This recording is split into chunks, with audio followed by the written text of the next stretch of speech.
Walalun Shegabamsha, Garumo, Chigo Satin, Soko Sabar Badati, Kesa Topirada, Kristanuma Galmetinarite, Galana Yondako, one by Inagate, Kanugan Akeko. Sagare Kristanuma, Gurabot Hasase, Chimbo Kalesasana, Devadena Tiodesche. Midnanze, Inonatide Kame, Wahid Alota Amma, Arin Gungume.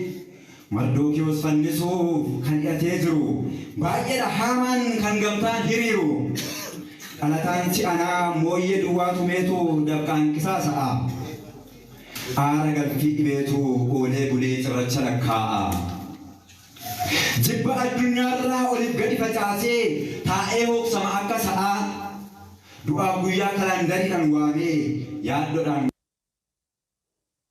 Kasa. Sheba biya agati kata kesa burake awara kasa oksijini ega kolfese ke khalat matan yabe ya obbola bogunu chapse jalala kote gari fagese awale summi wadobase jalala kote gari fagese awale summi obase kammu dabe kristano ta gwamane ta era daddala fanno jalam inni gola kesatti kumara tabata yeyenes manatti ollugala Bora Bubaya de Utarati, Soba Buluxisa, Holota Akatiksu Wamane, Morake Samanchasa, Holota Akatiksu Wamane, Morake Sabat Manchasa. Kanamiti Kristan man, Kanamiti Jarana, Christotigasan Kulese, Kanufken Tigasan Kulese, Kanufken Tigasan Kulese, Kanufken.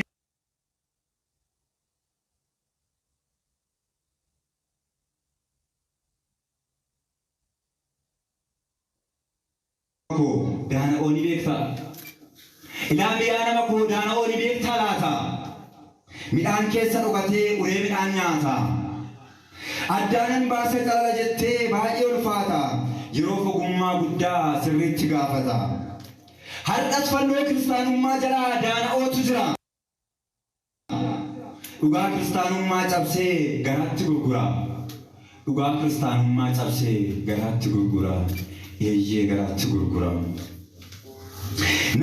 nan yaadadha wangeela irraa kanan bare guyyaan baradhutti Kiristoos kan ta'e akka inni gadi yaate hattuu reebati har'as kanatu barbaachisa yaa obbola kanan naan jiraatu wangeela lallabuu dhiisee fagaatee hammeenya jaalatu takkana dhageessaa obboleessa obboleetti warra sanyii tokko sooressaa biyyeessaa warra adii gurraacha sila barri tokko Daganneerra dhugaatti kiristaanummaa meeqo filaala kanaaf hin turre kan buune luka Kiristoos abbaa jaalalaa miti kiristaanummaan uffata ulfinaa uffatanii hojii salphinaa hojjechuu maqaa guddaa sangoo gubbaarratti baatanii kiristaana haadhachuu eeyyee kana miti kiristaanummaan kiristaana haadhachuu eeyyee kana miti kiristaanummaan kiristaana haadhachuu mee duubatti deebi'aa of ilaala sirriitti akka nama of ilaallee fuuldura dhaabbatuutti Sana ture wangeela lallaboni akkas ture kiristaana waamuun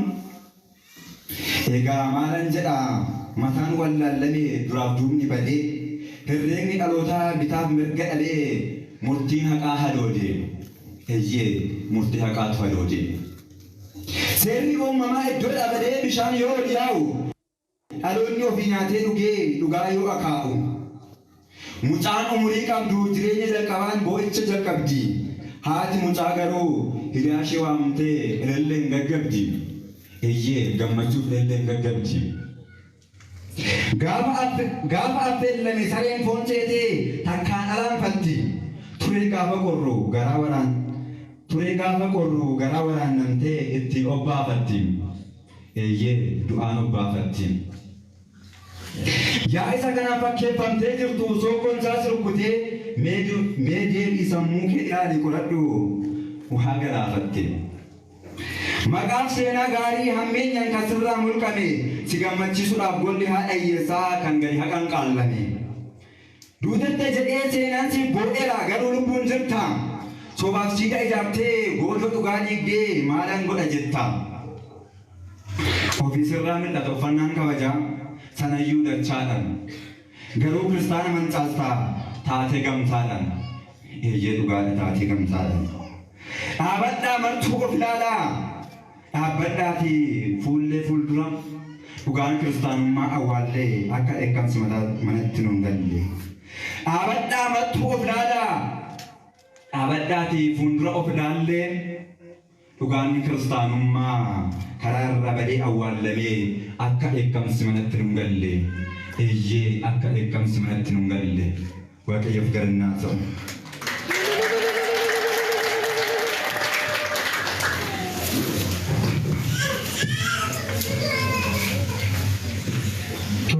obboleessa keenya Ko'eeliif walaloo bareedaa nu dhageessiseef sagalee jireenyaa isaa dhageessisuu bara tajaajila isaa Waaqayyoo haa eebbisuu fi kan dhageenye suganuuf haa taasisu jedha Waaqayyoodhaan galateeffadhaa amma sagalee dhiyaatu. Tole egaa ammas kan jirru kitaaba obboleessa keenya Daaqoon Adaree Abbabaatiin barraa'e of ilaallee kiristaanummaa kan jedhu eebbisuutti jirra. Akkuma sila isinitti hime ammas daqiiqaa muraasa booda eebbi kitaaba kanaa kan raawwatu ta'a. Waaqayyo ittiin nu haa ga'u. Hundi keessanuu bu'uurumaan kana dura isiniin jedheen of qopheessadha. Maatii keessaniif bilbilaan kallattii adda addaatiin obboleessa keenya kana akka jabeessinu ni barbaachisa jechuudha. እንግዲህ የተከበራችሁና የተወደዳችሁ ክርስቲያኖች ሆይ ዛሬ የምንገኘው በወንድማችን ዲያቆን አደሬ አበበ የመጽሐፍ ምርቃት ላይ ነው። ይህ የመጽሐፍ ምርቃት በእውነት የተደከመበት ብዙ ዋጋ የተከፈለበት የአይምሮ ጭማቂ የሆነ ጊዜውን ዕውቀቱን ጉልበቱን ገንዘቡን ጨርሶ የጻፈው መጽሐፍ ነው። ይህንን መጽሐፍ በመላው ኦሮሚያ የሚገኙ የአፋን ኦሮሞ ወይም የቁቤ አንባቢዎች የሚጠቀሙበት ለክርስቲያኖች የተዘጋጀ መጽሐፍ ነው። ሁላችሁም እንድትዘጋጁ ለምርቃቱ እያሳሰብን ከዚህ በመቀጠል ቀጥታ የምንሄደው መጽሐፉ ምንድነው የሚለውን ማየት ይኖርብናል። ኪታብች ማሊዳ ኦፊላሌ ክርስቲያኑማ ኪታብ ንጀዱ ማሊደኒ ማሊዳፍ በሬፈሜ ከሚቲን በሬፈሜ ቀብዬኔሳ ማሊዳ ከንጀዱ ባዬ ገባብሰኒ hayyoonni nu gidduutti argamu waa'ee kitaaba kanaa informationii gabaabduu daqiiqaa muraasa keessatti nu kennu innis kan nu laatamu abboota keenyaan hayyoota mana kiristaanaa nu gidduutti argamaniiru abboota lama abbaa keenyaa egaa በሊቃውንት ጉባኤ መጽሐፉን የገመገሙ አባት ናቸው። አባታችን እዚህ ጋር ይገኛሉ። ቀሲስ መምህር ዋሲሁን ወደዚህ ይመጡልናል። ዋሲሁን ወደዚህ ይመጡልናል። እግዚአብሔር አምላካችን ከሁላችን ጋር ይሁን። እንዲሁም አባታችን በዚህ መጽሐፍ ላይ ዋጋ የከፈሉ አባታችን ቀሲስ ምትኩ ሊቀ ትጉሃን ቀሲስ ምትኩ በመካከላችን ይገኛሉ። ለሳቸውም እግዚአብሔር አምላካችን ተናጋሪ አንደበት ለኛ ሰሚ ጆሮ ይስጠን። ከለቲዳን ጉላሊ ኪታበ ከና ደቂቃ ሙራሰ ኬሰቲ ኑፍ ዴሱ gara abboota keenyatti si dabarsa.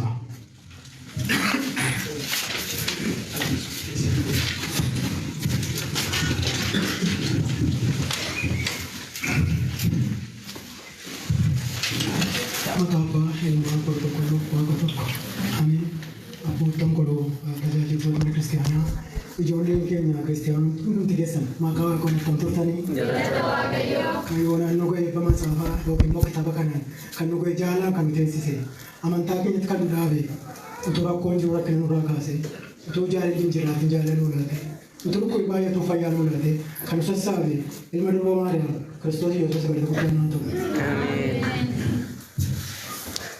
Sigaan kitaabi kun kitaaba